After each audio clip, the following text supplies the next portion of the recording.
Pengelolaan dana desa harus memberi manfaat bagi masyarakat. Pemanfaatan dana desa harus dapat memberikan kesejahteraan dan kemajuan bagi masyarakat dan desa, demikian dikatakan Nono Sampono, Wakil Ketua DPD RI saat melakukan kunjungan ke sejumlah desa di Maluku Tenggara. Desa Dunwahan yang berada di Kecamatan Kei Kecil Timur adalah desa pertama yang menjadi lokasi persinggahan Nono Sampono. Di hadapan warga, Nono Sampono melihat, mendengar, dan menyerap aspirasi berkembang di tengah-tengah masyarakat tentang berbagai hal. Salah satunya adalah pemanfaatan dana desa bagi kesejahteraan masyarakat desa dan kemajuan desa di berbagai pembangunan. Salah satu warga desa Dunwahan mengusulkan agar perlunya perhatian pemerintah baik di daerah hingga pusat mengenai penggunaan dana desa yang diusulkan bisa diberikan kepada tokoh agama dari berbagai agama yang ada di daerah tersebut, mengingat selama ini dana desa hanya bisa diberikan kepada tokoh-tokoh adat setempat. Lalu kami coba upayakan supaya kalau dapat dari pengelolaan dana desa itu bisa untuk memfasilitasi tokoh agama. Kalau memang tokoh adat itu bisa, kok kenapa tokoh agama tidak bisa? Apakah ini peraturan dari presiden atau menteri dalam negeri atau seperti apa?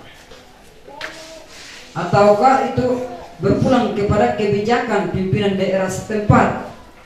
Merespon permintaan tersebut, Nono Sampono mengatakan segala sesuatu yang dibuat disesuaikan dengan undang-undang yang telah ada. Oleh karena itu, langkah yang dibuat oleh pengelola dana desa telah sesuai dengan aturan yang berlaku. Namun apa yang telah disampaikan, kata Nono Sampono, akan menjadi catatan untuk nantinya dibahas. Hal ini dikarenakan menyangkut pembinaan umat ke depan.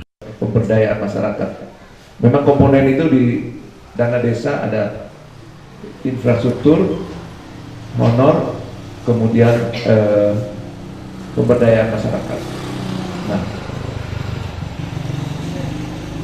terakhir ini ada yang mau masuk komponen yaitu penanganan sampah, kurang lebih seperti itu. Tapi saya catat ini, ya, saya catat seperti apa nanti, karena ini juga tidak mudah, ini menyangkut juga agama yang lain, ya, dan semua harus berkaitan dengan pembinaan umat. Jadi saya kira ini apakah ini salurannya masuk ke Departemen Agama atau dana desa, itu ada dua salurannya, dari Kementerian Agama atau.